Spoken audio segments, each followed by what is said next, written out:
मैं बीजेपी कहता इन हूं मुद्दों पर कि चुनाव लड़ रही है ना, मैं बीजेपी की बात कर रहा हूं। कांग्रेस उसको कैसे आएगी? जो एक पार्टी 41% वोट पाकर विधानसभा में 2022 में एक चुनाव जीत रही है करीबन 42% पे, और आप 2.3 पे खड़े हैं, और कांग्रेस पार्टी जो कहती है कि खुद मानती है कि यूपी में मजबूत होना पड़ेगा। प्रियंका गांधी वहां मेहनत कर चुके हैं, राहुल गांधी दो पहले अध्यक्ष रहते हुए मेहनत कर चुके हैं। मैं उस फ्लैग पे पूछ रहा था कि कांग्रेस क्यों नहीं वहां पर अपने पांव दिखा रही कि हम लड़ेंगे। हारे जीते राजनीति में क्या 77 में इंदिरा गांधी नहीं हारी? मैं अनुपम जी के पास जाऊंगा। अनुपम जी, आपने कल बड़ा मजबूती से कहा था कि पुष्कर भाई, अगर जब तक रायबरेली अमेठी से गांधी परिवार का कोई नहीं आएगा ना, तब तक चुनाव में मजा नहीं आएगा। तो अब आज 30 अप्रैल पूरा हो गया, आज नॉमिनेशन हुआ नहीं, और कल सुबह तक की अभी कोई जानकारी आई नहीं है।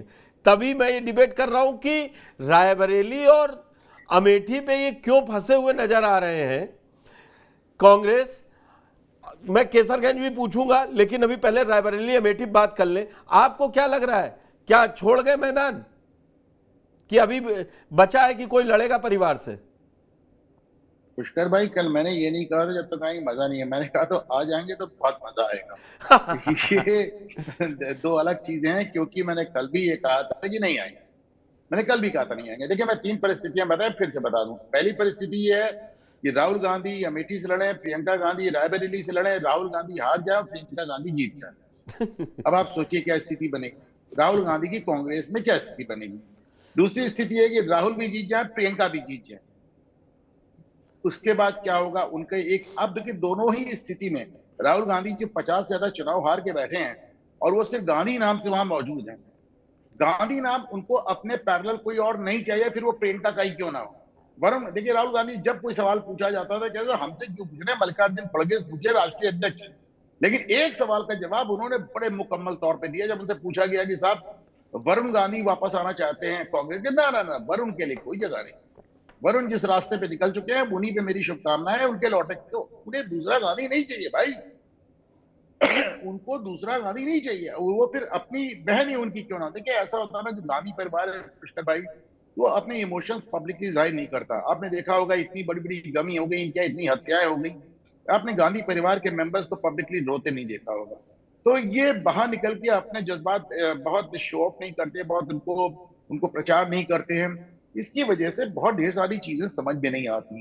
लेकिन उत्तर प्रदेश की राजनीति, खासतौर से कांग्रेस पार्टी को यूपी में जो भी देख रहा है, वो जान सकता है कि साहब बिल्कुल एक राहुल गांधी और टीम प्रियंका गांधी की बात नहीं है। जो टीम राहुल और टीम प्रियंका है, दोनों में एकदम डैगर्स ड्रॉन है, बिल्कुल भी नहीं पट रही है। जब से अविनाश पांडे आए हैं, तब से टीम प्रियंका एकदम पीछे हट गई। जो लड़की यहाँ ये कह के आई थी लड़की हूं लड़ सकती हूँ, वो लड़की हूं भाग सकती होगी। 2022 से ऐसे भागेंगी, दो साल पलट कर आई, सीधे इमरान मसूद क्या प्रकट हुई सहारनपुर में। राहुल गांधी अमेठी से हारे तो ऐसा फरार हो गए, क्या राहुल गांधी जीत के भी फरार रहते थे। तो आप देखिए ना, मैं इसको बड़े जिसे कहना, ये सईद कासिम साहब कहते हैं दावा करना दलील के नहीं होता।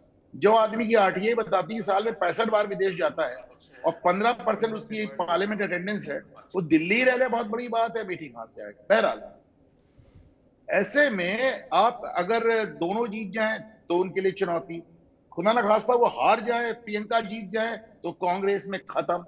एक चीज ये हो सकती है साहब, कि प्रियंका गांधी को सामने ना लाके राहुल गांधी रायबरेली से ले आए, क्योंकि रायबरेली एक सेफ सीट है, और किसी दौर में कांग्रेस नहीं हारी।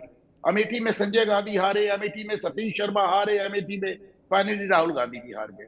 तो वो एक रिस्की सीट हो गई है। प्लस जो एक पॉलिटिकल कॉम्बिनेशन वहां पे अभी जो डिस्कस हो रहा था, उसकी वजह से रिस्की सीट हो गई है। अभी ये भी हारे हैं, हारने के बाद 5 साल गए नहीं है, रायबरेली से लड़ सकते हैं। तब वो दूसरा इल्जाम लगेगा पुष्कर भाई, एकदम पड़ोस में अपनी सीट छोड़ के भागा, जैसे कोई आदमी इलाहाबाद से जाके प्रतापगढ़ से लड़ रहे, वो तो फिर भी जिला बदल गया, तो एक ही जिले में आ रहे हैं। तो अब मतलब आपके साथ बड़ी दिक्कत ये हो रही है कि साहब एकदम पड़ोस में जाके किस मुंह से लड़ने लगे। फर्ज कीजिए कोई ना आए, तो एक दूसरा आरोप है कि साहब गांधी परिवार ने उत्तर प्रदेश ही छोड़ दिया। आप सोचिए, उनके वही सवाल ही आने था मेरा उनके, आपसे। नहीं मैं कहता ना, उनके वो तो हर तरफ से ना, वो तो हर तरफ से कैश 22 सिचुएशन कहते हैं अंग्रेजी में।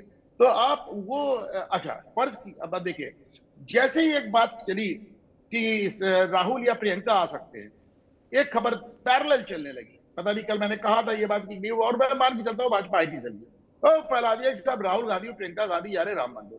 अब पता चला हाँ टीवी कैमरा में सब वीडियो जाके राम मंदिर में मेन पुजारी का इंटरव्यू करने लगा, तो राहुल जी आ रहे हैं तो प्रियंका जी हाँ, आ मैं रही हैं तो आप कैसे वेलकम करेंगे? सुनिए, सत्येंद्र अब दास ने देखिए, कहा मैं सबका अब बराबर करूंगा। नहीं नहीं नहीं नहीं, अब अभी किसी ने कहा है कि वो राम मंदिर जा रहे नहीं। ये खबर क्यों फैलाई गई? ये खबर ये फैलाई गई कि साहब हमने फैला दी, अब जाओ तो मरो, नहीं जाओ तो मरो, जाओगे तो दूसरे सवाल उठेंगे, नहीं जाओगे तो दूसरे सवाल उठेंगे। हमने तो खबर फैला दी, ज्यादा होगा तो फिर पूरा हम बता भी देंगे, फोटो दिखाने लगेंगे कि देखो साहब नेहरू साहब बाबर के मकबरे में गए, इंदिरा जी गई, राजीव गांधी गए, राहुल गांधी गए, बाबर के मकबरे जाने के सबको समय, राम मंदिर जाने का समय नहीं है, हमारे पास फोटो एविडेंस भी है। तो अच्छा, एक आखिरी बात जो कल मैंने कही थी कि 7 साल से भाजपा सरकार उत्तर प्रदेश में, 10 साल से केंद्र में, भारतीय जनता पार्टी प्रधानमंत्री नरेंद्र मोदी के पास कोई भी निशाना नहीं मिल रहा है। आ जाए ये भाई बहन, ये तो मैं बहुत खुश होंगे यार, भाई दोनों सीट निकल रही, स्मृति ईरानी भी आ जाए, दोनों सीट निकल जाए हमारी, पर कम से कम बाकी 80 सीट के लिए माहौल बनेगा, पूरे देश के लिए माहौल बनेगा। मैं मान के चलता हूं, मैं एक बात बड़े मतलब कॉन्फिडेंस, जो कुछ मुझको समझ में आ रहा है राजनीतिक स्थिति, बाकी एक चीज बस खिलाफ जा सकती है पुष्कर भाई, और वो भी बड़ा ब्लंटली कह रहा हूं। राजनीतिक समीकरण कहता है कि न राहुल न सोनिया दोनों ही यहां से चुनाव लड़ते मुझे नजर नहीं आ रहे। इकलौती चीज जो उनके फेवर में जा रही है, जिस कारण से वो लड़ सकते हैं, वो ये है कि सारे समीकरणों को उलट के और पार्टी के खिलाफ फैसला लेने में अभी भी राहुल गांधी का कोई सानी नहीं। हाँ तो ये बात। अगर मतलब अगर हाँ लॉजिकल चीज जो भी हो, राहुल गांधी उसको उलट के ही गिलास देखते हैं। तो अब उनको मतलब अगर सब लोग कहे साहब जाने में दिक्कत है, अच्छा भाई आप मुझे एक आखिरी बात बता दी पुष्कर भाई, उनके आने से कितना फर्क पड़ जाएगा? राहुल गांधी और प्रियंका बिल्कुल गांधी आगे लड़ लें, अपना पॉलिटिकल भविष्य भी दांव पे लगा दें, और उसके बाद कुछ फर्क भी ना पड़े, क्या अगर मुर्गी ठीक। अपनी जान से गई, खाने वाले को पता नहीं है। हाँ, मैं आगे अभी जरा साजिद से समझ, साजिद क्या यही है कि जो अनुपम जी ने कहा या गिरीश जी ने एक बात कही कि वो सारी तैयारियां हैं, दो अलग अलग बातें निकल के आई। अनुपम जी ने साफ कहा कि मुझे नहीं लगता, मैं ब्लंटली कहूं कि ये दोनों लड़ेंगे, उनको कोई लड़ाई आगे बढ़ जाएगी। उन्होंने कई कॉम्बिनेशन परम्यूटेशन रख दिए। गिरीश जी का कहना है कि तैयारी है। आपको क्या लग रहा है कि इतने कम दिन 25 को वोट पड़ जाएंगे? स्मृति ईरानी लगातार उनका नामांकन हो चुका है, और जो कास्ट कॉम्बिनेशन से जो 24 घंटे के अंदर बीएसपी ने कैंडिडेट बदला, जो नोनिया चौहान की बात हुई, वहां पर अच्छे 3.5 लाख के आसपास हैं, मुसलमान हैं। वहां एक नया नैरेटिव आया है कि वो वहां पर जो मुसलमान हैं वो गुजर मुसलमान हैं, और वो नाराज हैं जम्मू कश्मीर को लेके, वो बीजेपी से खुश हैं गुजर मुसलमान, और वो यहाँ, तो ये लोग ज्यादा डर गए, अमेठी में नहीं आएंगे राहुल गांधी। आपको क्या लग रहा है इन सब समीकरणों के बीच में? देखो, वैसे तो 24 घंटे बहुत अहम है कि क्या वो होगा फैसला, लेकिन 2-3 खबरें ऐसी हैं कि जैसे दिल्ली से एक समन्वय टीम पहुंच गई, पूरे क्षेत्र का सब चीजें किया जा रहा है, रंग-रोगन और रंग-रोगन के अलावा भी बातचीत चल रही है फाइनल, क्योंकि समाजवादी पार्टी और कांग्रेस दोनों की एक समन्वय समिति भी बनाई गई है वहाँ, जो फाइनल कल तक जो भी वो रहेगा। लेकिन 2-3 बिंदु हैं। एक बिंदु ये आया खड़गे वाला जो आपने बता दिया। मैं एक चीज़ और बताना चाह रहा हूँ कि इसी बीच एक खबर ये भी है कि रायबरेली में जो सोनिया गांधी के बहुत करीबी सहयोगी रहे केएल शर्मा, अचानक से उनका है ना, अचानक से उनका नाम भी चर्चा में है, और अमेठी के लिए नाम चर्चा में है। अगर राहुल गांधी है, मतलब गांधी परिवार से कोई नहीं लड़ेगा, तो दीपक सिंह का नाम, जो पूर्व एमएलसी भी रहे। स्थिति ये है कि इन दोनों सीटों से मुझे कोशिश ये है कि आप अनुपम जी के साथ ज्यादा दिखाई दे रहे हैं कि ये दोनों लोग लड़ेंगे नहीं। आपने नाम और खोल दिए कि अमेठी से दीपक सिंह और रायबरेली से किशोरीलाल शर्मा, और इन दोनों में सीटों में से अगर कोई लड़ेगा तो एक सीट से गांधी परिवार लड़ेगा, इतना है। लेकिन लड़ना इसलिए जरूरी है, जो हम और आप बात करते रहते हैं किसी चीज को लेके, नहीं लड़ेंगे इसकी चांस इसलिए कम लग रहे हैं, और एक आदमी कोई जरूर लड़ेगा, वो इसलिए कि अगर गांधी परिवार से इन दोनों सीट पर कोई नहीं लड़ा तो समाजवादी पार्टी और अभी जो कांग्रेस का गठबंधन हुआ है, वो कहीं ना कहीं मुस्लिम वोट का एक लालच है कि अभी थोड़ा सा मुस्लिम वोटर का झुकाव जो था वो थोड़ा कांग्रेस की तरफ था। अगर यहाँ से नहीं लड़े तो एक संदेश तो यही जाएगा जी, एक संदेश तो यही जाएगा कि यहाँ से नहीं लड़े, उनकी लीडरशिप खत्म हो गई, और हारने के बाद तो फिर ये मामला हो जाएगा जय समाजवादी पार्टी और जय अखिलेश हो जाएगा। जी अनुपम जी, कुछ कह रहे थे आप? आपसे सवाल कर रहा था, चूंकि आप स्टूडियो में बैठे हैं तो मैं आपको को एंकर मान के चल रहा हूँ। बिल्कुल बिल्कुल, तो को एंकर। हाँ, ये बताएं, आप कह रहे हैं कोई ना कोई जरूर, कौन लड़ेगा? राहुल गांधी अगर अमेठी से लड़ेंगे, रायबरेली से लड़ेंगे, उसका कोई तुक बैठेगा। राहुल ना आए, प्रियंका यहां से लड़ जाए। उत्तर प्रदेश वो जगह है जहां से प्रधानमंत्री डिक्लेयर होता है। नरेंद्र मोदी को गुजरात छोड़ के बनारस आना पड़ा। तो आप समझिए कि किसको लड़ा देंगे। ये बात बड़ी बड़ी वाज़ेह हो गई कि साहब सोनिया गांधी के लिए विरासत के नाम पे सिर्फ राहुल है, सोनिया नहीं है, सॉरी प्रियंका नहीं। ऐसे में किसको लड़ा देंगे? बिल्कुल, देखिए अमेठी के लिए मैं कह सकता हूँ राहुल गांधी को अगर चुनाव लड़ाया जाएगा तो अब ऐसा है, कोई खड़ाव कैंडिडेट चाहिए वहां पे, खड़ाव लेके खड़ा हो जाए। अमेठी में जिस तरह से पुष्कर जी और आपने बताया ना कि जातीय समीकरण थोड़ा सा बदल रहा है, तो यहाँ चाल थोड़ी बदल सकती है। बदल ये सकती है कि राहुल गांधी अमेठी से चुनाव लड़ सकते हैं और अमेठी में कोई दूसरा चहरा हो सकता है। राहुल गांधी रायबरेली से लड़ सकते हैं। जी जी पुष्कर भाई एक सेकंड के लिए, अनुपम भाई मैं थोड़ा सा इंटरप्ट से कर रहा हूँ जी।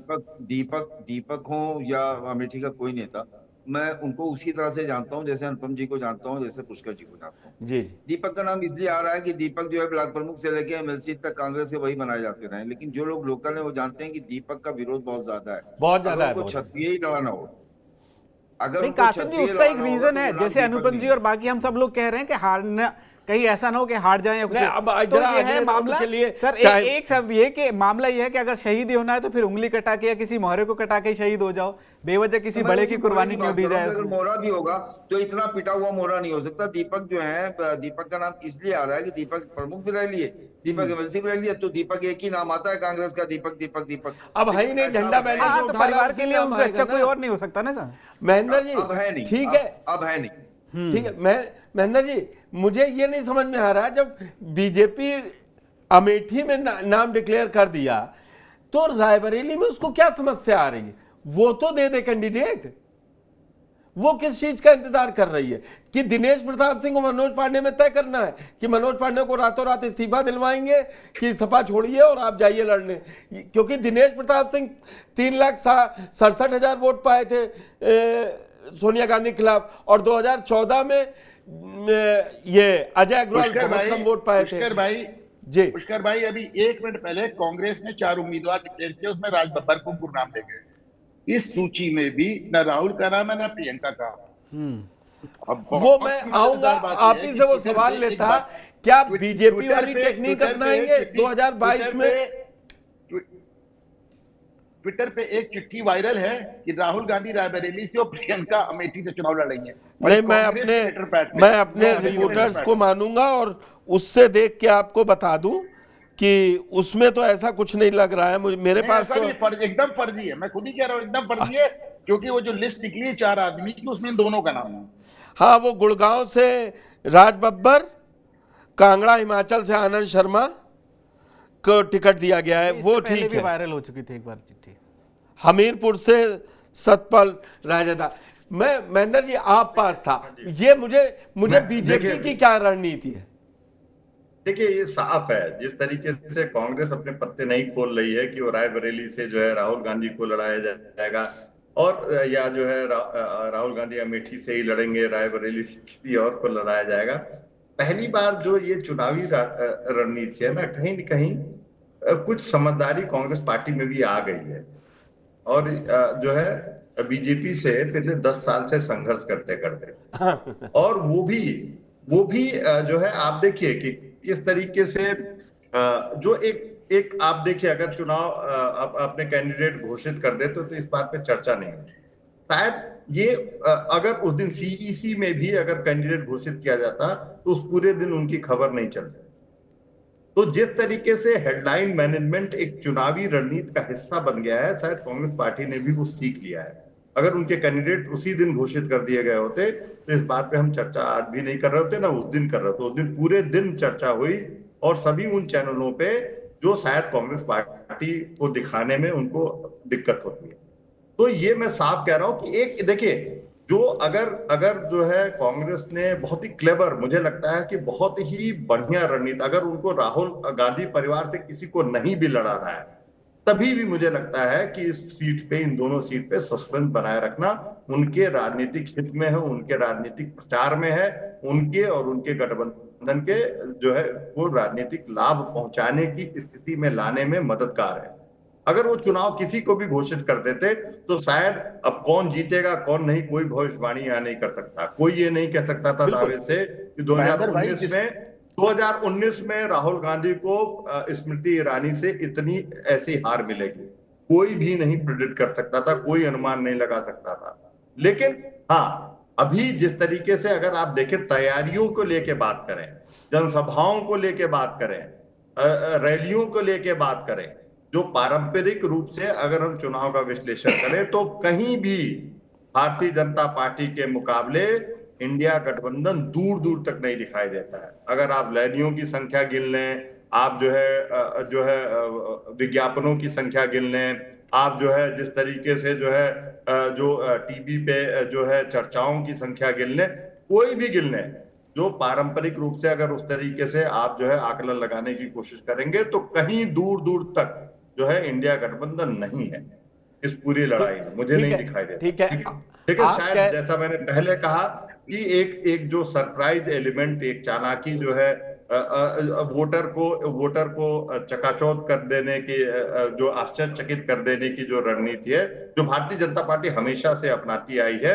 और जो एक कन्वेंशनल विजडम लेके जो पॉलिटिकल पंडित्स जो है अनुमान लगाते थे, उनको भारतीय जनता पार्टी ने हमेशा से खारिज किया है, उनको गलत ठहराने की कोशिश की है। शायद ये धीरे धीरे ये सीखने की कोशिश की जा रही है।